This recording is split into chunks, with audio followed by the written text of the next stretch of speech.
Hai kids, apa kabar kalian semua? Siapa yang udah semangat banget buat belajar dari kehidupan seorang pembalap? Masih inget gak nih minggu lalu kita belajar tentang apa? Ya betul, kita belajar bahwa kita sudah diselamatkan. Minggu ini kira-kira kita akan belajar apa ya? Yang pasti kisah pembalap hari ini gak akan mudah nih kids. Sebelum kita lihat kisahnya, yuk kita sama-sama memuji nama Tuhan kita. Coba kakak mau pastiin sekali lagi semangatnya. Wah keren banget, let's sing together. Hai, shalom adik-adik. Wah gimana nih kabarnya semua? Semuanya dalam keadaan yang baik? Wah keren. Oke, sebelum kita memuji menyembah Tuhan, kakak ajak kita sama-sama lipat tangannya, kita mau berdoa. Tuhan Yesus yang baik, kami mengucap syukur buat kebaikan-Mu. Kami tahu Tuhan Kau Allah yang begitu mengasihi kami. Sebentar kami juga Tuhan mau kasih persembahan pujian, penyembahan yang terbaik bagi-Mu. Di dalam nama Tuhan Yesus sama-sama katakan amin. Oke, coba semuanya masih duduk berdiri. Kita mau gerakin badannya, gerakin coba tangannya, coba gerakin kakinya. Wah, pokoknya kita mau kasih yang terbaik buat Tuhan, amin. Amin. Wah, coba yang siap katakan yes. Oke, good job. Yuk tepuk tangan dulu buat Tuhan Yesus. Sama-sama nyanyi ya. When I look up, I know He's real. When I look down, I believe what I found. When I look in God's world and I search for Him, He rewards me. 'Cause He loves me. Wah, keren banget. Tapi kakak percaya pasti bisa lebih lagi. Suaranya jangan malu-malu nyanyinya ya. God made me, He made everything. God loves me, He can do anything. If I run over here, if I run over there, God is everywhere. 'Cause He loves me. Loncat lagi. When I look up, I know He's real. When I look down, I believe what I found. When I look in God's word, benar, He rewards me. 'Cause He loves me. Wah, keren banget. Yuk tepuk tangan lagi buat Tuhan Yesus. Kita percaya Tuhan Yesus itu baik banget sama setiap kita, amin. Amin. Wah, yuk kasih yang terbaik lebih lagi ya.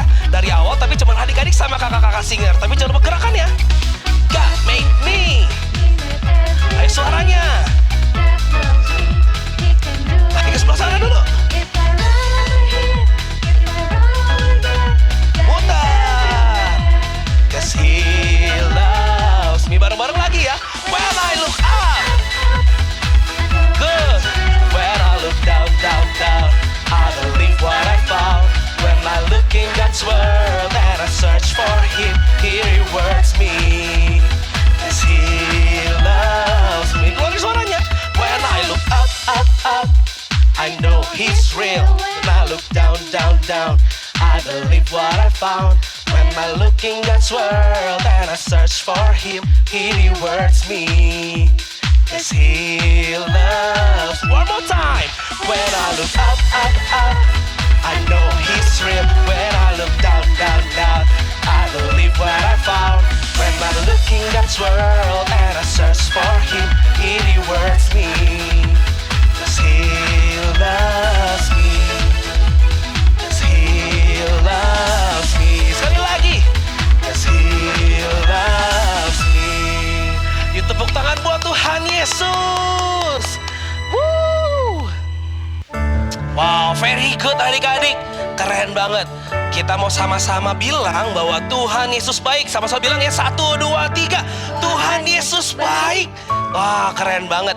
Yuk siapin hati kita ya. Bapa Engkau baik. Ayo nyatakan dari mulutmu. Bapa Engkau baik. Kau selalu baik kepadaku.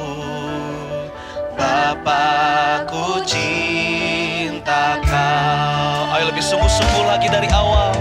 Bapa Engkau baik. Bilang Bapa. Bapa Engkau baik. Kau selalu baik kepadaku.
bersama kakak singer katakan, Bapa kau baik. Ayo keluarin suaramu dengan hati yang sungguh. Dia selalu baik bagi setiap kita adik-adik.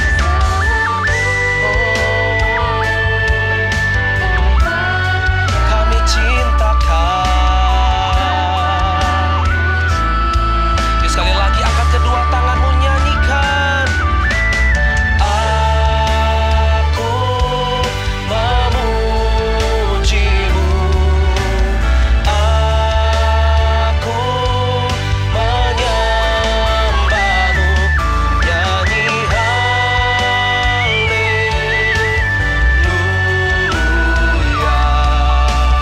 Bapakku cintakan. Aku memujimu. Aku memujimu. Aku menyembahmu. Nyanyi haleluya.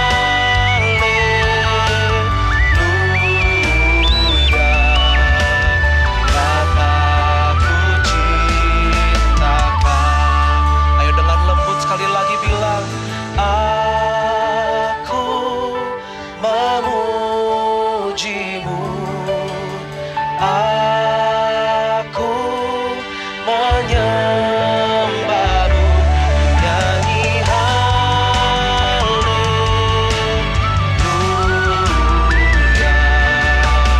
Bapakku cinta Kau. Bapakku cinta Kau. Bapakku cinta Kau. Bapakku cinta Kau. Yuk kasih tepuk tangan buat Tuhan Yesus. Haleluya. Kau sungguh Bapa yang baik. Terima kasih Tuhan buat kasih-Mu yang begitu besar Tuhan. Sebentar kami mau dengar kebenaran firman-Mu. Ajar kami tentang kebenaran-Mu agar kami boleh menjadi pelaku-pelaku firman-Mu. Di dalam nama Tuhan Yesus sama-sama kita katakan amin.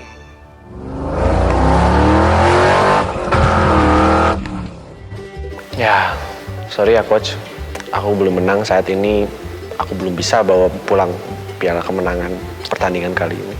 It's okay, nggak apa-apa. Ini kan kali pertama kamu. Pasti selalu ada kegagalan sebelum ada keberhasilan di kedepannya. Terus berlatih ya, jangan patah semangat. Oke? Shalom kids, kenalin sama Kak Grace di sini. Coba kakak mau lihat dong tangan-tangan yang mengalami penyertaan Tuhan yang hebat sepanjang minggu kemarin. Puji Tuhan, kakak bersyukur banget hari ini bisa ketemu dengan adik-adik. Yuk, siapin hati kita sama-sama belajar kebenaran firman Tuhan ya. Kids, kakak mau tanya, siapa di sini yang pernah melakukan kesalahan pada mama atau papa? Pasti kita pernah ya bikin papa mama marah, kecewa atau sedih. Tapi ketika kita mengakui kesalahan dan kemudian minta maaf, apa papa mama akan terus-terusan sedih dan kecewa? Atau malah memusuhi adik-adik? Wah, kakak yakin pasti nggak begitu ya. Pasti papa mama akan memaafkan kesalahan adik-adik dan akan tetap sayang pada adik-adik.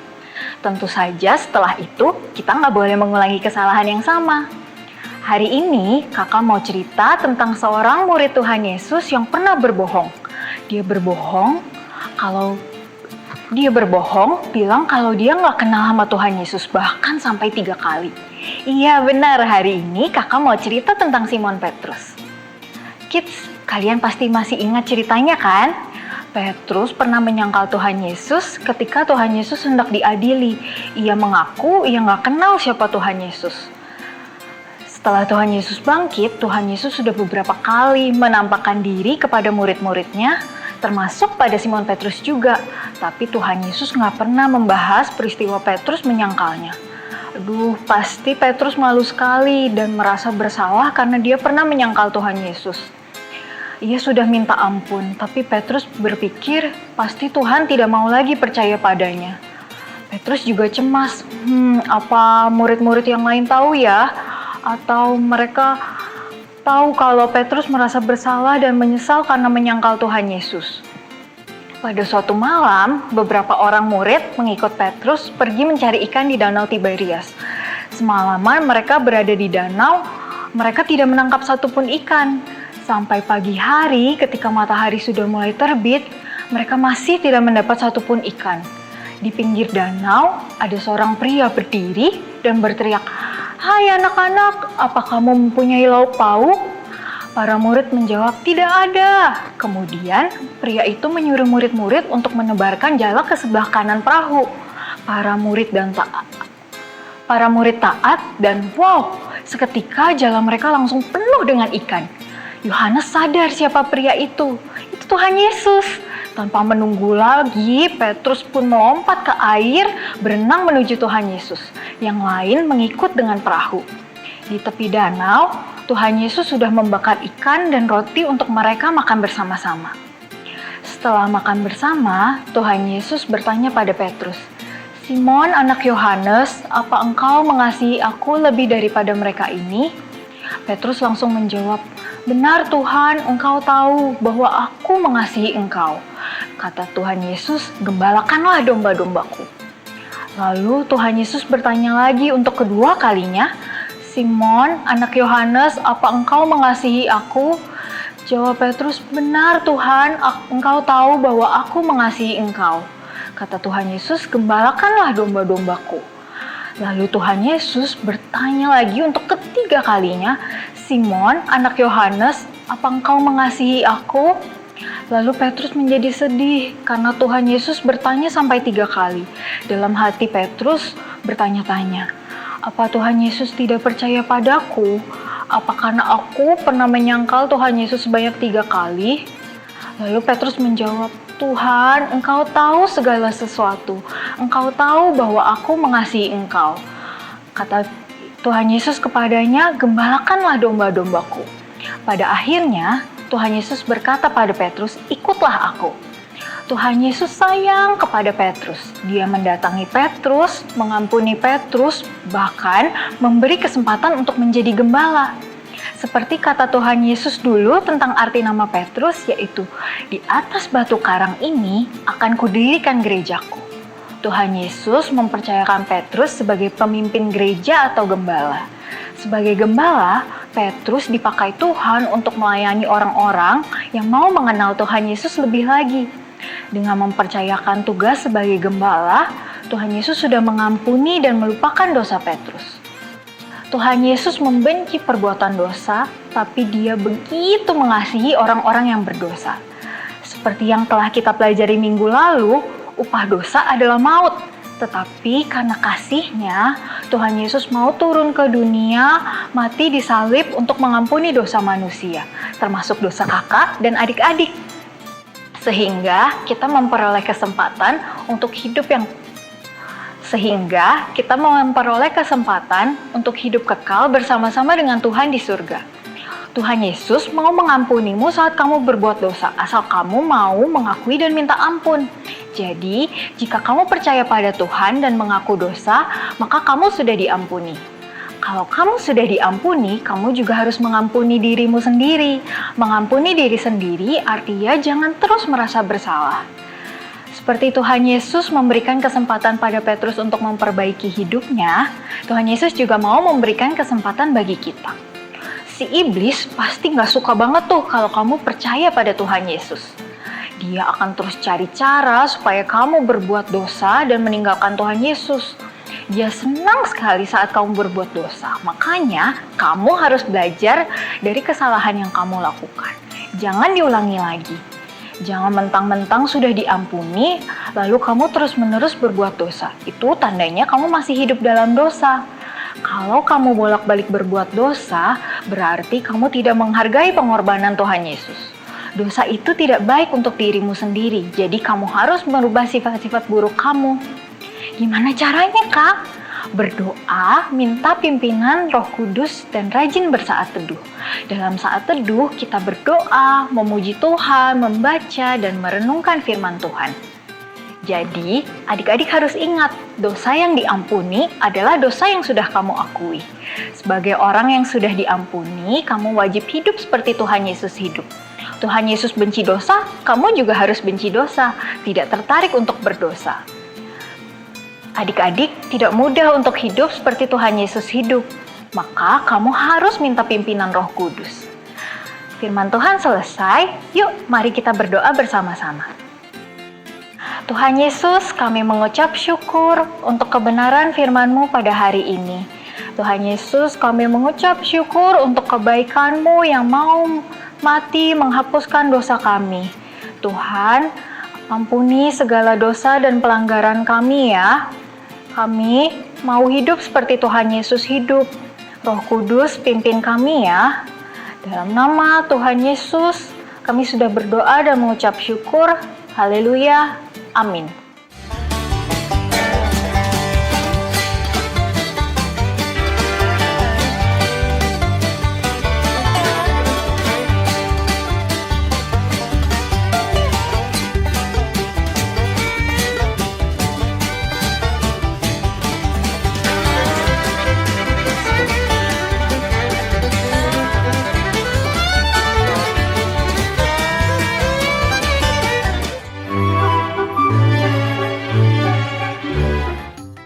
Shalom Parents, dunia internasional memperingati Hari Ibu di bulan Mei. Saat yang tepat bagi para ibu untuk terus mengizinkan Tuhan mengubah diri kita dan terus melibatkan Kristus di dalam kehidupan kita sehari-hari. Ada beberapa tips, yaitu yang pertama, bersiaplah. Putuskan sebelumnya bagaimana para ibu akan merespon situasi yang mungkin tidak terkendali. Ketika anak-anak berdebat, mereka mengharapkan tanggapan kita yang konsisten. Tanggapan yang konsisten membuat anak merasa aman karena jelas batasannya. Yang nomor 2, pilihlah kata-kata yang lembut.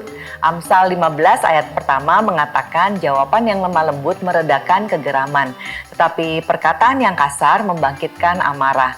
Sebagai orang tua, kita mempunyai kekuatan untuk meredakan kemarahan. Kita bisa memperparah situasi dengan respon kemarahan kita sendiri atau menenangkannya dengan nada yang lembut.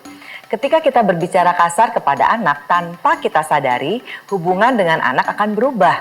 Pada saat kita tergoda untuk kehilangan kesabaran, tetaplah tenang dan merespon dengan cara yang terkendali. Tuhan menggunakan kegagalan kita untuk memproses kita. Proses ini membuat kita menjadi ibu yang lebih baik, yakni ketika Tuhan memberikan kekuatannya ke dalam kelemahan kita. Yang ketiga adalah jangan menunggu untuk meminta maaf. Ada kalanya kita hilang kendali dan kembali melakukan kesalahan. Meminta maaf bukan berarti kita adalah orang tua yang lemah. Ingat bahwa pada saat kita melakukan kesalahan, Yesus mengampuni dan membuat kita lebih kuat.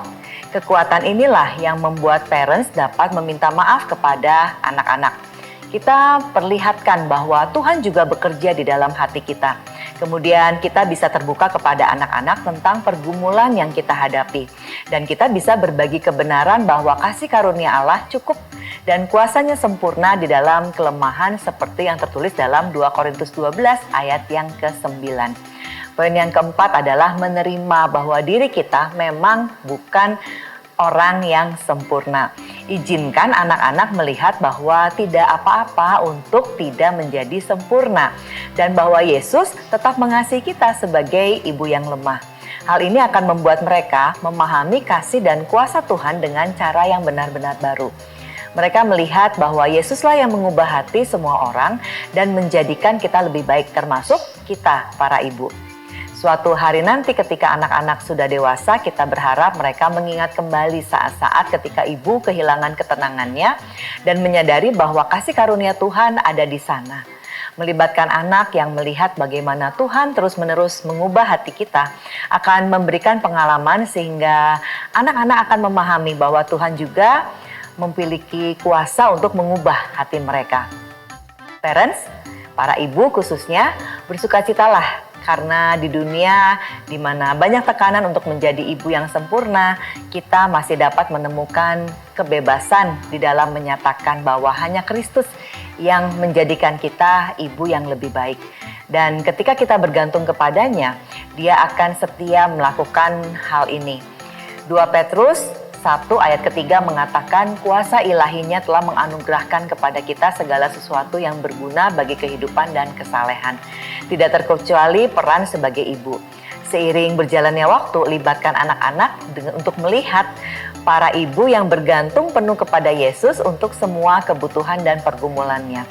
Melalui setiap pergumulan yang Tuhan izinkan, ketika kita belajar untuk menempatkan keberhasilan dan kesalahan sebagai orang tua di hadapan Tuhan, maka saat itulah kita menjadi ibu yang lebih baik. Tuhan Yesus memberkati.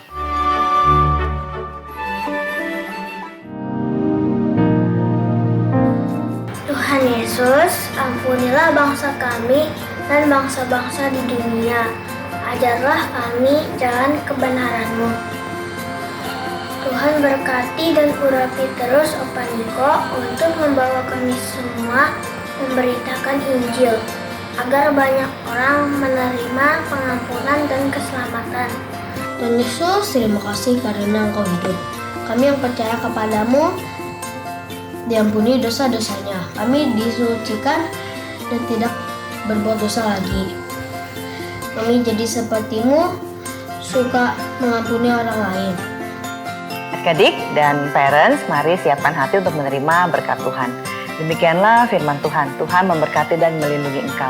Tuhan menyinari engkau dengan wajahnya dan memberikan kasih karunia. Tuhan mengarahkan wajahnya kepadamu dan memberikan damai sejahtera. Terimalah semua berkat yang terbaik ini hanya di dalam nama Tuhan Yesus Kristus. Amin. Kids, ternyata gak gampang ya jadi pembalap. Banyak banget orang yang hebat-hebat. Kita harus berlatih lebih lagi.